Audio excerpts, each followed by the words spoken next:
Excellent. And we got Damien here today, and he's going to start with a tip to get you more followers, because Damien's a social media expert. Damien, TikTok, give us a tip. So one of the things with TikTok is you have to actually get going and have something to take away in the first 2 seconds. A way around that to increase engagement is to have captions. If you have captions in your video from the very start, people start to read.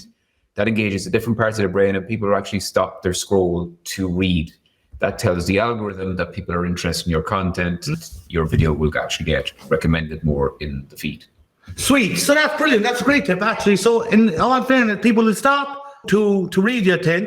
Off it goes. It will tell TikTok that, people are interested in this. So if you have subtitles on it, and then push it out more. Yeah, like if you have text, people will read it. If you present text in front of someone, they'll read it. And what that means is they're going to stop the scroll. TikTok's algorithm sees that they've stopped to look at your content. And if they spend over 2 or 3 seconds looking at your content, that's telling the algorithm people find it interesting. That'll get you more views. That'll get you more recommendations.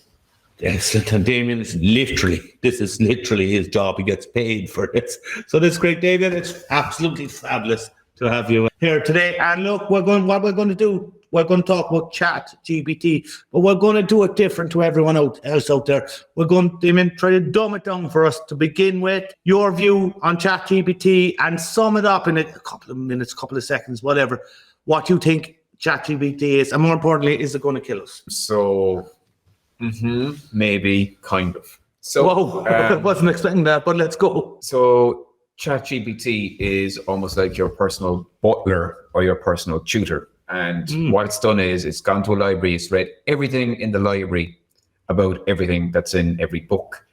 From that, then it remembers it all. And you can then ask ChatGPT, your new butler, your new tutor, to write an essay on a topic that's been in that library. And it goes off and it writes a fairly good essay on that. And it's kind of at the level now of maybe Leaving Cert essay writing. It still feels not perfect, but it's actually quite good.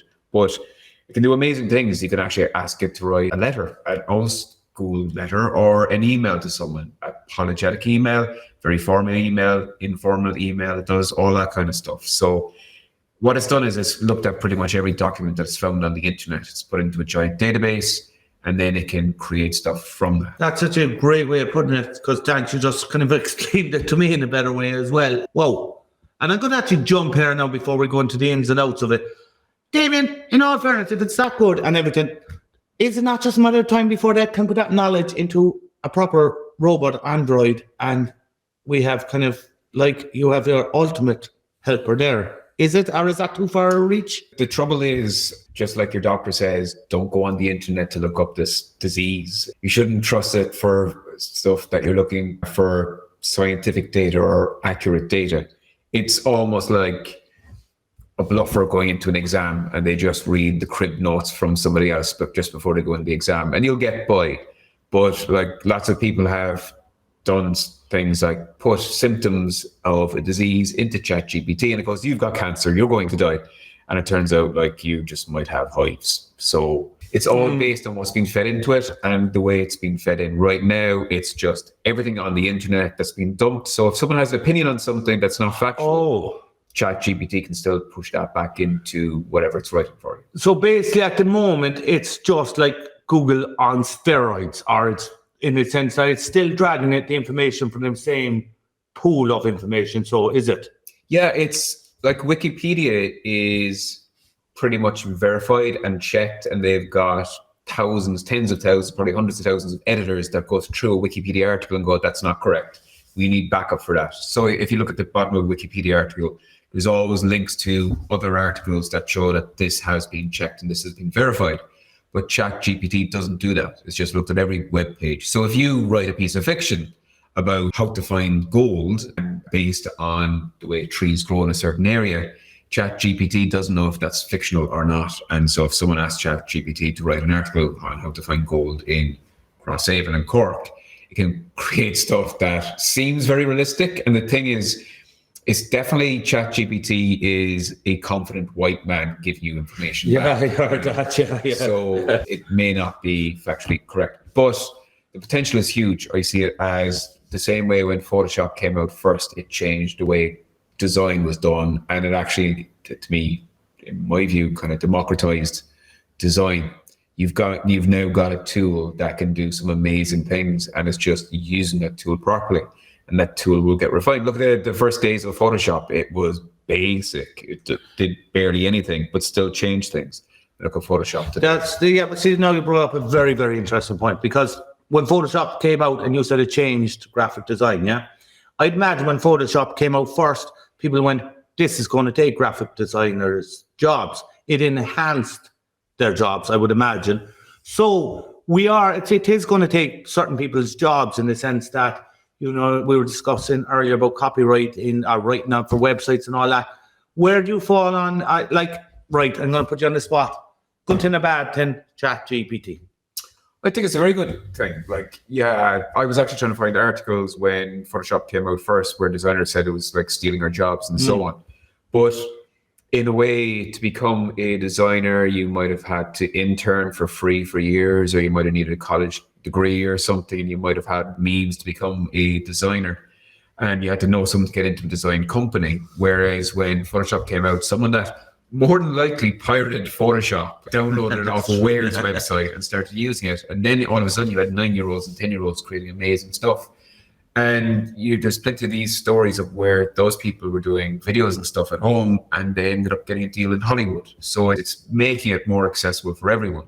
So I think it's a very good thing. I think there needs to be more kind of scientific verifying or vetting of information. Right. And for the sake of an argument, because I like to have an argument with you, Damien, okay? No, you don't. Like that one. Right. I don't have children, but in this scenario, I do have children. Damien, my child is going to, 9 years old, lovely child, Molly, is going to not do her homework anymore. She's just going to use ChatGPT. It's going to destroy her schooling and society. What's your view?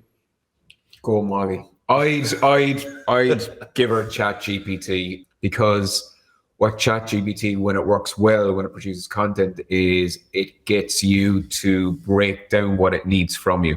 So you could ask it to say, write a story about V8 and when he travels to Paris, for example, and it'll just plop out something. But if you structure it, and if you teach Molly how to go, okay, here's how you structure a story, and she comes up with how stories work well and what the structure is, then she can actually start saying, okay, now I've got something I've just thought of that I want done. And she gives all the inputs. So she's creating all the ingredients, and she just lets, in a way, ChatGPT just do the donkey's work. For example, people are giving out like, blah, blah, blah, it's going to ruin writing and it's stealing from writers and so on. And my whole argument is, have you read a James Patterson book?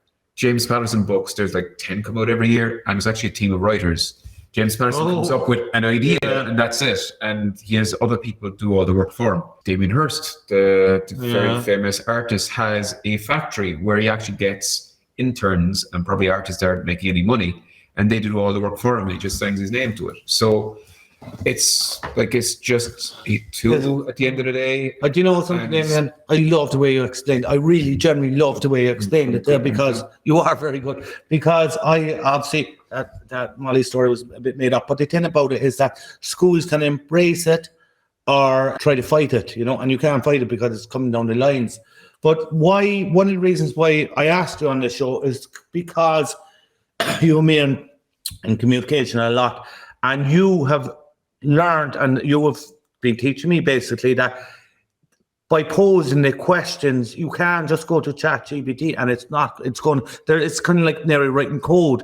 I've seen you do some really interesting things about writing stuff in ChatGPT and then going over to other AI and doing videos. Maybe explain a bit of that, or your artwork as well was very, very interesting, or the AI or whatever. Yeah, so I registered a website called Metaverse Strategy. So everyone talks about being an expert at the metaverse, and it's all new and everything. So I did, research to see what are the most Googled questions on the metaverse. So I got those questions, and then I got list of professions. And so I got ChatGPT to write articles for me. So it was like, what does the metaverse mean for butchers? What does the metaverse mean for pharmacists? So it created all these articles that read fairly well. and I put them up on this metaverse strategy website. Then I said, create SEO, so search optimized for Google, create optimized descriptions and titles for all these pages. ChatGPT did that for me.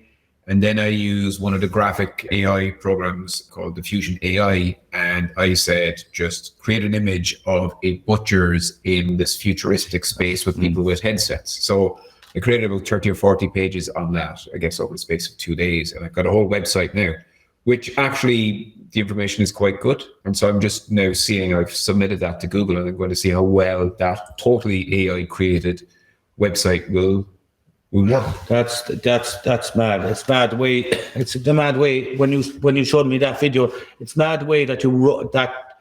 Basically, you inputted the information into ChatGPT. It took the information, created a kind of story or a script, and then went back over and put it into AI, and it developed a movie. You know, how long do you think is it before we'll say the Patterson book story you told me there comes to movies more, in the sense that when, like, well, I don't even know what I'm watching anymore is real or not. I generally don't, because it's that good.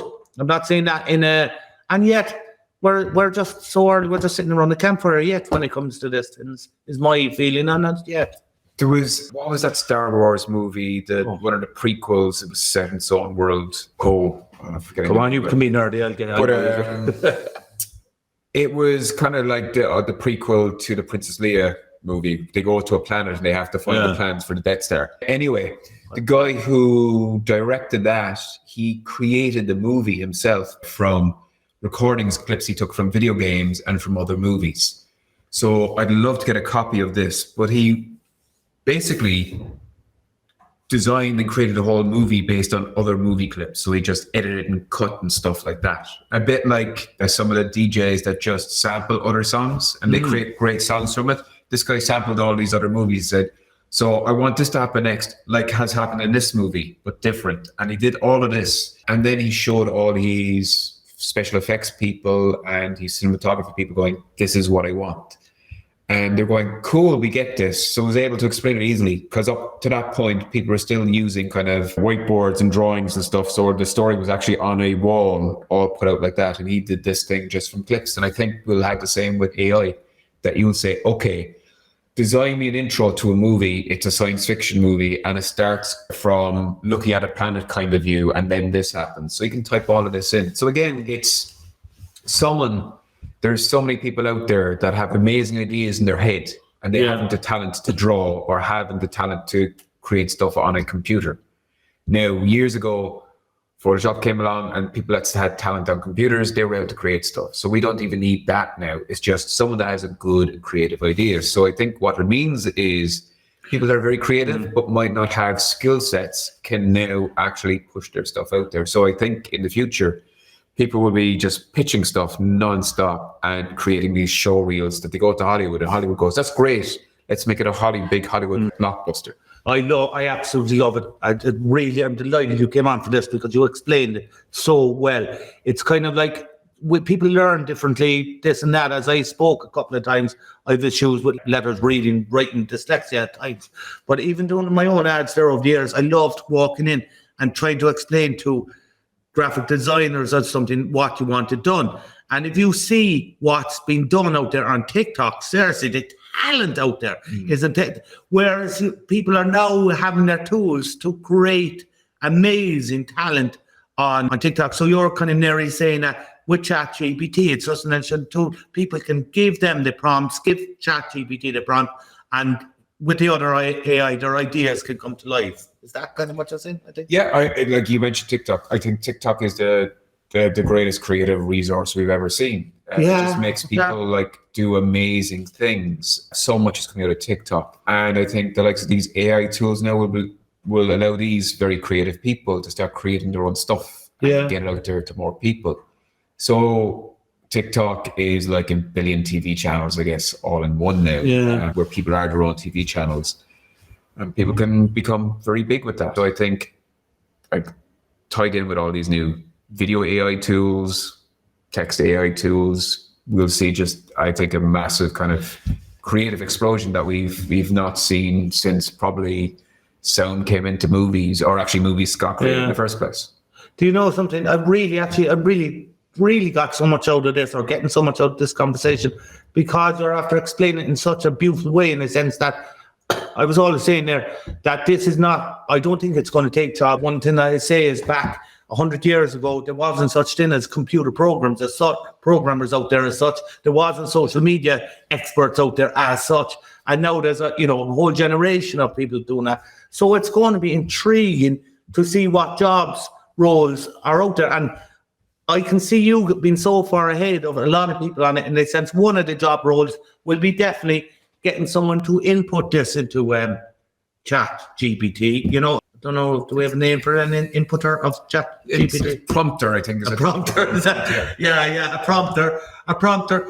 All right, we're coming up close to the 20-minute mark. Damien, you have to come back with your interesting.